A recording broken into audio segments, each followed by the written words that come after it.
কমলা টেঙা কাৰ কাৰ প্ৰিয় বাৰু আৰু এনেকুৱা ধৰণে কমলা টেঙা আপোনালোকে খাইছেনে আপোনালোকে জনাবচোন খুব বেছি ভাল লাগে ময়ো আজি তাৰ ব্যতিক্ৰম নহয় এনেকৈ ৰ'দত একদম কমলা টেঙা খালোঁ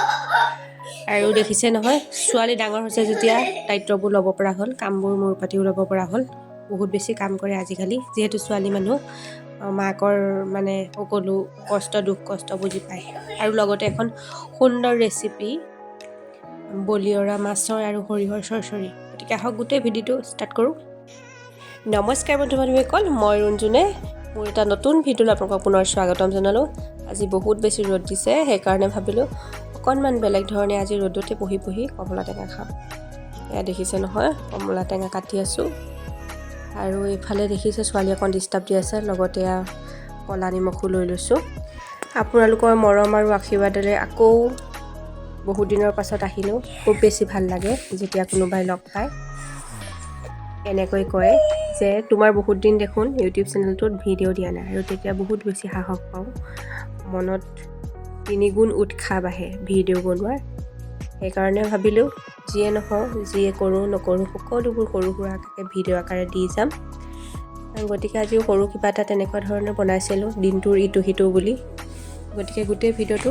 শ্বেয়াৰ কৰোঁ আপোনালোকৰ লগত ৰ'দতে বহি মেলি কমলা খালোঁ এয়া দেখিছে আপোনালোকে সানি থকাহে দেখিছে কিন্তু খুৱাই শেষ হোৱাখিনি নেদেখালোঁ দেই আৰু ভিতৰলৈ যাওঁ যিহেতু পাকঘৰত লাগিবলৈ হৈ গ'ল আৰু সেইফালে গৈ দেখিছে ছোৱালীয়ে কাম কৰি আছে তুমি বাচন ধুব নালাগে নহয় হে মই ধুম নহয় এইটো কিহত উঠি লৈছা হা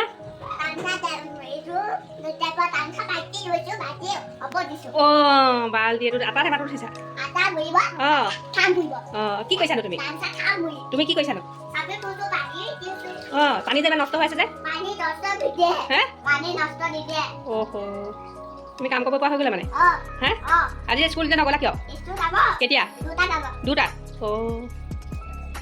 হ'ব থৈ দিয়া কাম কৰিবা হা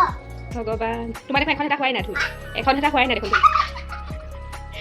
এনেকৈ বাচন ধুলে কেনেকৈ হ'ব হা হা এনেকৈ বাচন কেনেকৈ খেদিম আকৌ এনেকৈ কাম কৰা মানুহ খেদিম আকৌ কিয় খং উঠিব মোৰ যে খং উঠিব হে কি না হ'ব থৈ দিয়া হ'ব তাৰ কাম তুমি ক'ব নালাগে মই ক'ম থোৱা হে আৰু টেমাটো যে এনেকৈ উঠিছা যদি পৰা কি হ'ব টেমাটো হে কি হ'ব এইবোৰ কোনে শিকালে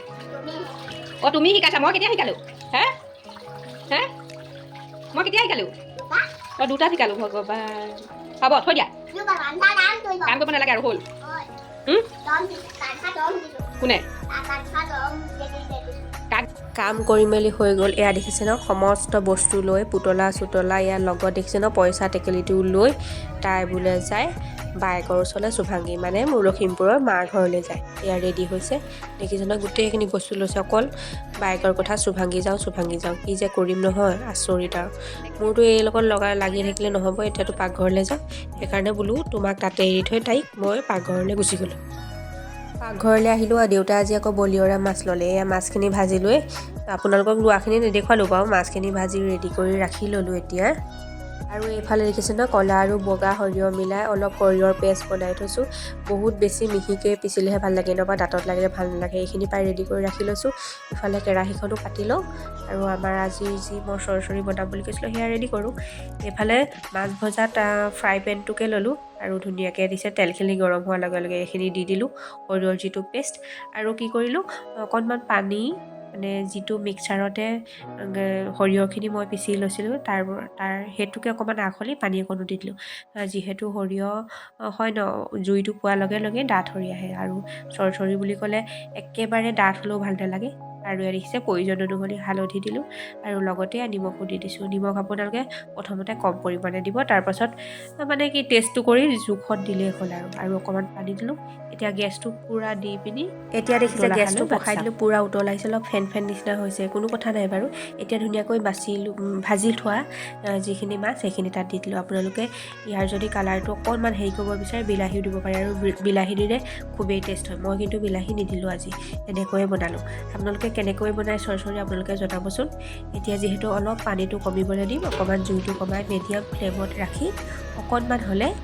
গেছটো ধুনীয়াকৈ এতিয়া দেখিছে নহয়, আপোনালোকক কৈছিলোঁ নহয় মই সোনকালে ডাঠ হৈ আহিব বুলি। ডাঠ হৈ আহিলে প্ৰায়। এতিয়া ধুনীয়াকৈ গেছটো অফ কৰি দিলোঁ, দেখিছে নহয়, গেছটো অফ কৰি দিলোঁ। আৰু পাছত আপোনালোকক এয়া দেখিছে নহয়, গেছটো অফ কৰাৰ পাছত পূৰা ডাঠ নিচিনা হৈ গৈছে। এয়া দেখিছে পূৰা ডাঠ। মই নমাওঁতে কেনেকুৱা পাতল আছিলে, এতিয়া কেনেকুৱা হেৰি চাওকচোন আপোনালোকে, অতি সোনকালে ডাঠ হৈ যায়। সেইকাৰণে চৰচৰি সদায় অকণমান আগত বনাব লাগে। আৰু এতিয়াতে কাটি থোৱা ধুনীয়াকৈ ধনিয়া পাত সৰিয়হ চৰচৰি অকল দালিয়েতো খাব নোৱাৰি, সেইকাৰণে ভাজিলোঁ। অকণ শুকান ভাজিও বনায়, সেইকাৰণে আছিলে ঘৰতে দাংবডি আৰু আলু ভাজিলোঁ। এখন শুকান ভাজি হৈ গ'ল। আৰু আজি আমাৰ দুপৰীয়াৰ ভাতৰ থালিখন এনেকৈ সজালোঁ, দেখিছে নহয়। ইয়াত বলিয়ৰা মাছ ভজা, লগত ইয়াত দালি, মই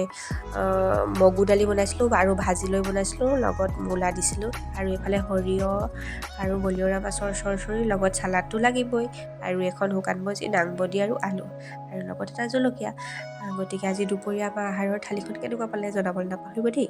যদি ভাল লাগিলে আপোনালোকে লাইক, কমেণ্ট আৰু শ্বেয়াৰ কৰি দিব। আৰু যিসকলে নতুনকৈ মোৰ ভিডিঅ'টো চাইছে, প্লিজ যদি ভাল লাগিছে আপোনালোকে মোৰ চেনেলটো ছাবস্ক্ৰাইব কৰি দিব। অকণমান মৰম আৰু আশীৰ্বাদ দিব, যাতে মই আগবাঢ়ি যাব পাৰোঁ। গতিকে অন্য ভিডিঅ'লৈ আপোনালোকক পুনৰ লগ পাম। তেনেহ'লে আজিলৈ আহিছোঁ, বাই বাই।